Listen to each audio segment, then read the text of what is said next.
அஸ்ஸலாமு அலைக்கும் ரஹ்மத்துல்லாஹி வபரகாத்துஹு. அஸ்ஸலாத்து வஸ்ஸலாமு அலைக்க யா சய்யிதி யா ரசூலல்லாஹ். ஹுது பியதி கல்லத் ஹீலதி அதிரிக்னி முராதி யா ஷஃபி அல் முத்னிபீன் யா சய்யிதி யா ரசூலல்லாஹ். Welcome to Islam talks. இன்றைக்கான வீடியோவில் நம்ம எதை பற்றி பார்க்க போகிறோம் அப்படின்னா, இந்துக்கள் ஞானவாபி பள்ளிவாசல் பாதாள அறையில் முதல் தடவையாக பூஜை செய்ய நீதிமன்றம் தீர்ப்பு வழங்கியிருக்காங்க.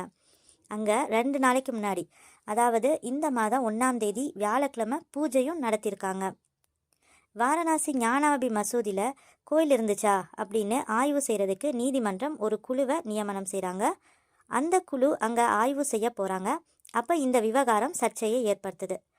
இந்த ஆய்வின் போது உள்ள சிலைகள் கிடைச்சதாக இந்து தரப்பினர் சொல்கிறாங்க. ஆனால் முஸ்லிம்ஸ் இதை மறுக்கிறாங்க. வாரணாசி காசி விஸ்வநாதர் கோயிலை ஒட்டி இந்த மஸ்ஜித் இருக்குது. வாரணாசி மாவட்ட நீதிமன்றம் ஞானவாபி மஸ்ஜிதுடைய கட்டமைப்பை விசாரிக்க தொல்லியல் துறைக்கு உத்தரவு போடுறாங்க. 16ஆம் நூற்றாண்டில் காசி கோயிலை இடித்து முகலாய மன்னர் அவுரங்கசீப்னால் மசூதி கட்டப்பட்டிருக்கு அப்படின்னு சொல்லி உச்ச நீதிமன்றம், அலகாபாத் உயர் நீதிமன்றம், வாரணாசி நீதிமன்றம், இந்த 3 நீதிமன்றத்துலையும் பல மனு தாக்கல் செய்கிறாங்க. சில வருஷங்களுக்கு முன்னாடி டெல்லியிலிருந்து ஒரு 5 பெண்கள் வாரணாசி நீதிமன்றத்தில் மனு போடுறாங்க. அதில் என்ன சொல்கிறாங்க அப்படின்னா, அங்கே உள்ள கோயிலில் வணக்க வழிபாடு செய்ய அனுமதிக்கணும் அப்படின்னு சொல்கிறாங்க. இதுக்கு அஞ்சுமன் இண்டோ ஜாமியா மஸ்ஜித் கமிட்டி இங்கே அதற்கு அனுமதி வழங்கக்கூடாது அப்படின்னு எதிர் மனு தாக்கல் செய்கிறாங்க.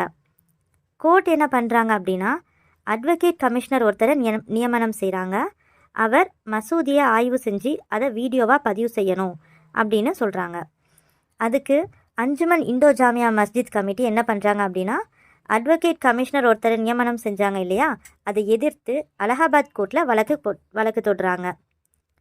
கோர்ட் அந்த கேஸை விசாரித்ததுக்கப்புறம் மசூதியில் ஆய்வு நடத்த தொல்லியல் துறைக்கு இடைக்கால தடை போடுறாங்க. இது எந்த அடிப்படையில் சொல்கிறாங்க அப்படின்னு நம்ம பார்த்தோம் அப்படின்னா, வழிபாட்டு தலங்கள் சட்டம் 1991 படி ஆகஸ்ட் 15, 1947 இருந்த மத வழிபாட்டு தலங்களை மாற்றி அமைக்கிறதுக்கு சட்டம் தடை செய்கிறது அப்படின்னு சொல்கிறாங்க. அது என்ன அப்படின்னா, 1947 ஆகஸ்ட் 15 எந்த வழிபாடு தலம் எப்படி இருக்கோ அப்படியே தான் இருக்கணும். அதாவது இந்த இடத்துல பல வருஷங்களுக்கு முன்னாடி கோயில் இருந்துச்சு அப்படின்னு இந்துக்களோ, இல்லை இங்கே பல வருஷங்களுக்கு முன்னாடி மஸ்ஜித் இருந்துச்சு அப்படின்னு முஸ்லீம்களோ, இல்லை இங்கே சர்ச் இருந்துச்சு அப்படின்னு சொல்லிட்டு கிறிஸ்டியன்ஸோ கேட்க முடியாது. 1947 ஆகஸ்ட் 15 அந்த இடத்துல என்ன இருந்ததோ அது அவர்களுக்கு தான் சொந்தமானது.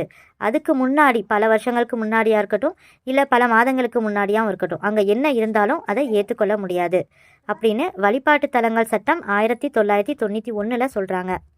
ஆனால் இது அனைத்தையும் தாண்டி இப்போ சமீப காலமாக நடக்கக்கூடிய விஷயங்கள் தான் நம் அனைவரிடத்திலுமே மன கஷ்டத்தை ஏற்படுத்துது. இந்த மாதிரி இந்தியாவில் வாழுகின்ற முஸ்லிம்களோட பாரம்பரிய அடையாளங்களை அளிக்கும் இந்த மாதிரியான தொடர் முயற்சிகள் சர்வதேச அளவில் கண்டனத்திற்குரியதாக இருக்குது. அல்லாஹ்வே போதுமானவன். மீண்டும் அடுத்த வீடியோவில் சந்திப்போம். அஸ்ஸலாமு அலைக்கும் ரஹ்மத்துல்லாஹி வபரகாத்துஹு.